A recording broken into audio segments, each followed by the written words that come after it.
বিশ্বের অন্যতম দীর্ঘ সমুদ্র সৈকত কক্সবাজারে কম বেশি সবাই গিয়েছে, কিন্তু বাইকে করে এই 550 কিলোমিটার রাইড করে যাওয়ার থ্রিলটাই আলাদা।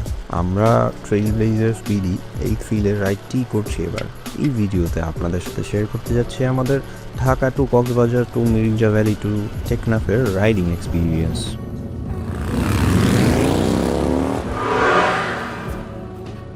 আমরা প্ল্যান করেছিলাম যে ভোর 4টার ভেতরে আমাদের রাইডটি শুরু করব, কিন্তু নানান কারণে আমরা ভোর 6:30 পর্যন্ত রাইডটি শুরু করতে পারিনি। যেহেতু আমাদের রাইড শুরু করতে অনেকটা সময় লেগে গিয়েছে, আমরা ফাইনালি যখন আমাদের রাইড শুরু করি তখন আমাদের রাইড লিডার দীপনের লিডিংয়ে আমরা ফাইল মেনটেন করে এগিয়ে যেতে শুরু করি। শাহবাগ থেকে শুরু হয়ে আমাদের যাত্রা যখন গুলিস্তান ফ্লাইওভারে ওঠে, আমরা বেশ কিছু ট্রাফিক ফেস করি, যা শুরুতেই আমাদের যাত্রার গতি কিছুটা কমিয়ে দেয়।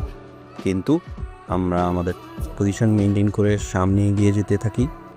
আমাদের টার্গেট সকাল 8টার ভেতরে কুমিল্লা গিয়ে নাস্তা খাবো, কিন্তু আমরা যখনই কাঁচপুর পেরিয়ে কুমিল্লার দিকে যেতে শুরু করলাম তখন দেখলাম কোনো এক কারণে পুরো হাইওয়ে জ্যাম হয়ে আছে।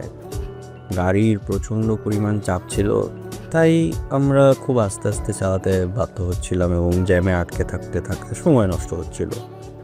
যাই হোক, এই মহা জ্যাম পার করার পরে আমরা যখন ফ্রি রাস্তা পাই তখন আমরা রাইড করা শুরু করি, কিন্তু যা দেরি যাওয়ার তা আসলে হয়ে গেছে। আমরা আমাদের কুমিল্লার যে জায়গায় নাস্তা করব ঠিক করেছিলাম সেই হলিডে ইনের উদ্দেশ্যে রওনা করি। রাস্তা ফ্রি হওয়ার সাথে সাথে রাস্তার সৌন্দর্য বাড়তে থাকে এবং আমাদের রাইডিং এক্সপিরিয়েন্সও আস্তে আস্তে ভালো হতে থাকে এবং আমরা রাইডের মজা উপভোগ করতে শুরু করি। রাস্তার আশেপাশে যে দৃশ্যগুলি ছিল খুবই সুন্দর। এই শীতের সকাল ছিল রোমাঞ্চে ভরপুর এবং বেশ এনজয়েবল।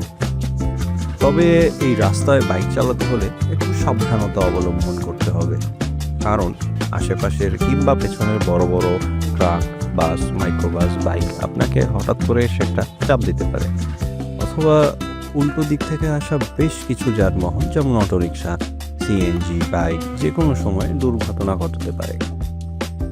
আরেকটি কথা মনে রাখতে হবে যে এই রাস্তায় প্রচুর পরিমাণে চাপ ফের আনা হয়। অবশেষে আমরা হলিডে ইনে পৌঁছে আমাদের নাস্তা অর্ডার করি। এখানে নাস্তাটা বেশ মজা ছিল, যদিও পরোটা একটু শক্ত ছিল, ডিমগুলো একটু ছোট সাইজের ছিল, কিন্তু ওভারঅল নাস্তাটা মজাই ছিল। আর হাইওয়ে ইনের নাস্তা এরকমই হয়। এনার্জি বাড়ানোর জন্য আমি নিচের ক্যাফে থেকে একটা ব্ল্যাক কফিও নেই। কফিটার টেস্ট ছিল অ্যাভারেজ। আমাদের আসলে টার্গেট ছিল 8টার ভেতরে নাস্তা করে আমরা বেরিয়ে যাব, কিন্তু নাস্তা করতে করতে আমাদের সময় লেগে যায় প্রায় 12টা। তখন বেজে গেছে ঘড়িতে 12টার পরে আমরা কুমিল্লা থেকে চিটাগং পর্যন্ত যেতে সময় রেখেছিলাম 2 ঘন্টা, কিন্তু বাস্তবে প্রায় 4 ঘন্টা সময় লেগে যায়। কারণ আসলে আমাদের কারোরই এত বড় লং রাইড করার এক্সপিরিয়েন্স ছিল না, তাই আমরা ঘন ঘন ব্রেক নিচ্ছিলাম। আমরা চিটাগং একটু তাড়াহুড়ো করেই পার হই, কারণ আমরা চিটাগং থেকে কক্সবাজার রাস্তাটা একটু দিন থাকতে থাকতেই পার করতে চাচ্ছিলাম এবং সেটাই ছিল আমাদের প্রাথমিক প্ল্যান। কুমিল্লা থেকে চিটাগংয়ের যে রাস্তাটা আছে সেটা অনেক সুন্দর। দুপুরের সময় হওয়ায় রাস্তাটা বেশ ফাঁকা ছিল এবং আমরা মোটামুটি বাইকের স্পিড লিমিট মেনটেন করে রাইডিং করেছিলাম। তবে আমাদের উপরে যে সময়ের যে একটা চাপ, যে আমাদের সাথে সময়ের যে গ্যাপ, সেটি পূরণ করতে আমাদের মাঝে মধ্যেই একটু ওভার স্পিডিং করা লেগেছে। এই যাত্রায় পুরোটা সময় আমরা 5টি বাইক সব সময় কমিউনিকেটরে কানেক্টেড ছিলাম। আসিফ আমার হেল্প করছে বাইরেতে, ওর দেরি হয়েছে মনে হয়। পরস্পরের সাথে যোগাযোগ রাখছিলাম। আমার ট্রাক কই, ডাইনে না বামে? চারপাশের অনকামিং, আপকামিং, আউটগোয়িং ভেহিকেল সম্বন্ধে নিজেদের মধ্যে কনভারসেশন করছিলাম। যে কোনো গ্রুপ রাইডে কমিউনিকেটর আসলেই দরকার। সেটা এই রাইডটা না হলে হয়তো আমাদের এতটা বোধগম্য হতো না। এই পুরো রাইডে আমি হ্যান্ড এবং লেগ গার্ড হিসেবে ওয়ান্স এগেইনে যে গার্ডগুলো পাওয়া যায় ওইগুলো ব্যবহার করেছি, যাতে আমাদের কনফিডেন্স পেতে অনেক সাহায্য করছে। যে কারণে হাইওয়ে রাইডে এরকম গার্ড বা রাইডিং জ্যাকেট খুবই গুরুত্বপূর্ণ, যেটা আপনাকে কনফিডেন্সও দিবে, সাথে আপনার নিরাপত্তাও নিশ্চিত করবে। রাইডের পুরোটাই আমরা কখনোই আমাদের ফাইলিং কিংবা পজিশন ব্রেক করিনি, যেটার ফলশ্রুতিতে আসলে আমাদের ভিতরে কোনো সময় কোনো রকম ভুল বোঝাবুঝি বা সমস্যা হয়নি। চট্টগ্রাম থেকে শুরু করে কক্সবাজার পর্যন্ত যাওয়ার সবচেয়ে সুন্দর জায়গা হলো চট্টগ্রামের বাইজিৎ লিংক রোডের রাস্তাটি। চারপাশে পাহাড় ঘেরা আর নীল আকাশ দেখে যে কারো মন এখানে হারিয়ে যেতে বাধ্য। এটি থেমে ছবি তোলার জন্য একটি সুন্দর জায়গা।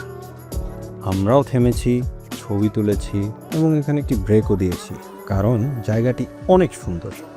চট্টগ্রাম পৌঁছে আমরা একটি ফুয়েল পাম্প থেকে ফুয়েল লোড করি। ফুয়েল নেওয়ার পরে আমরা কক্সবাজারের উদ্দেশ্যে রওনা দিই। যাওয়ার পথে শাহ আমানত সেতু একটি দর্শনীয় স্থান, যেহেতু তাই আমরা এখানেও কিছু ব্রেক দিয়েছি। চট্টগ্রামের শাহ আমানত সেতুর পরেই শুরু হয় সেই ভয়ঙ্কর 1x1 লেনের চট্টগ্রাম টু কক্সবাজারের রাস্তা। এই রাস্তার রাইড করাটা যেমন রোমাঞ্চকর তেমনি বিপজ্জনক।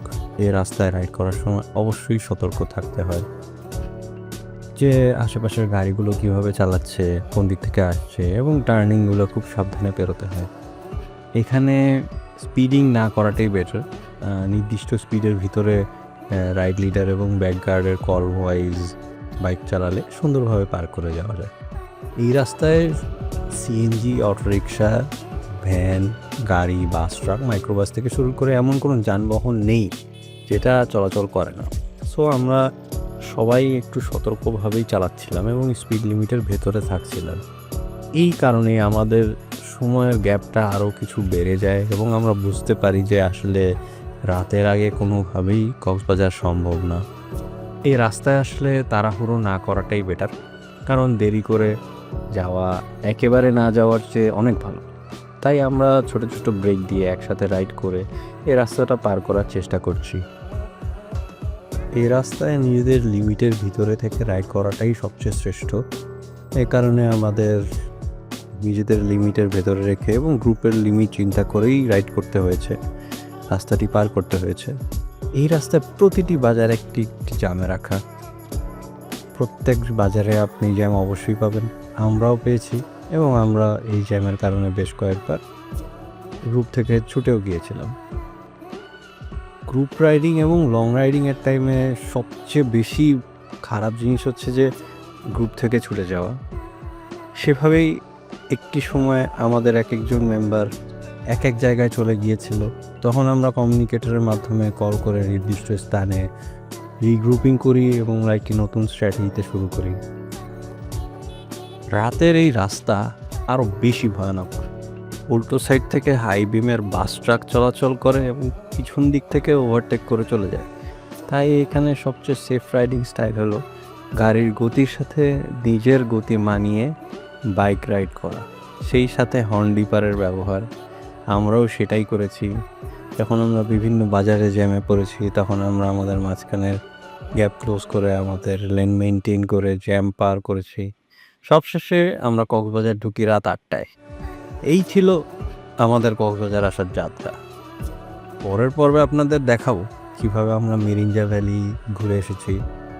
পরের পর্ব দেখতে আমাদের সাথেই থাকুন।